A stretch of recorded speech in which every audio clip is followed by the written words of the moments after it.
Hello साथीहरू, स्वागत छ तपाईहरुलाई मेरो युट्युब च्यानलमा। आज चाहिँ हाम्रो दोस्रो भ्लग अनि अस्तिको फर्स्ट भ्लग चाहिँ हाम्रो बाख्रा हेर्नु गएको थियो।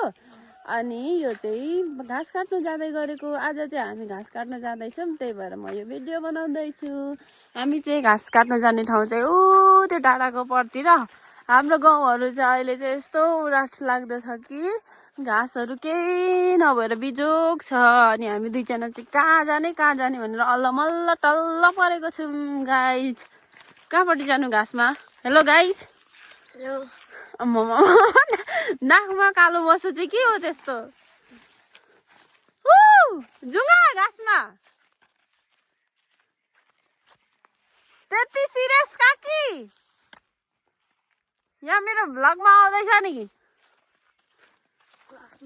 मुकु माक्लुहरू चाहिँ कहाँ गयो? ल गाइज, अब चाहिँ हामी जङ्गल पुगेपछि भेटौँ। हामी यता परको जङ्गलमा घाँसमा जाने भनेको, तर लास्टमा चाहिँ घाँसै पाइएन र लास्टमा फर्केर हाम्रै बारीतिर आएको। यहाँ चाहिँ हाम्रो तुम्मा चाहिँ के अरे मकैहरू रोप्दै हुनुहुन्छ। अनि यहाँ हाम्रो तुम्माको लसुन देखाउँछु है म तपाईँहरूलाई। हाम्रो गाउँठाउँमा त यस्तो उराठ लाग्दो हो नि। फेरि सप्रिनु त यहाँ कति धेरै खानेकुराहरू सप्रिन्छ। इस्कुसको बोटहरू, यहाँ लसुनहरू, धनियाँहरू, आमामामा डरो सप्रिया रहेछ त। अनि ओ त्यो चाहिँ रुख कटरको बोट। यहाँ चाहिँ आँप फल्नु आँटेछ। आँप, सुन्तला, कटहर पनि फलेको छ अरे। म देखाउँछु तपाईँहरूलाई।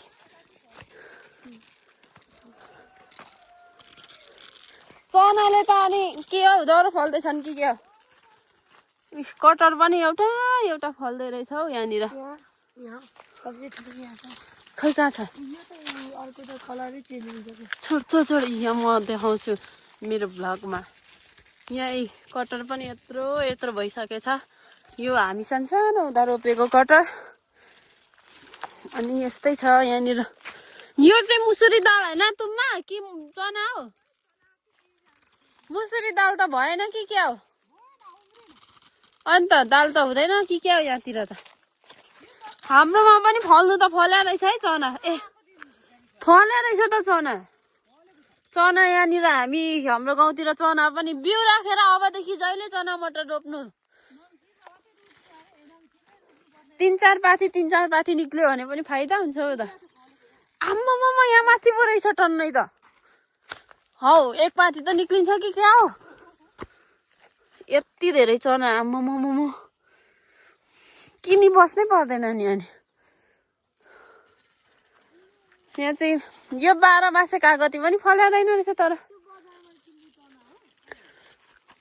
के गर्दैछ यहाँ हेर्नुहोस् त गाइस। ओ यतापट्टि पिसाब गर्दै थिएछ होइन? तँलाई यहाँ म हुँदै पिसाब गर्छेस्? लाजे बेगरदेखिकै छेउमा पिसाब गर्ने रहेछ है। भाइ चाहिँ रुखमा चढ्दैछ घाँस काट्नुको लागि।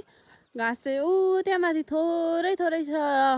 घाँस चाहिँ सबै रुख हुँदी सकिछ हो गाइज यहाँनिर। त्यही भएर उसले चाहिँ अलिअलि भेला गरेको। पहिला म यो रुखमा कस्तो खतरा गरी चढ्थेँ नि। तर यो रुखमा यस्तो खतरा रुखहरू चढ्थेँ कि म।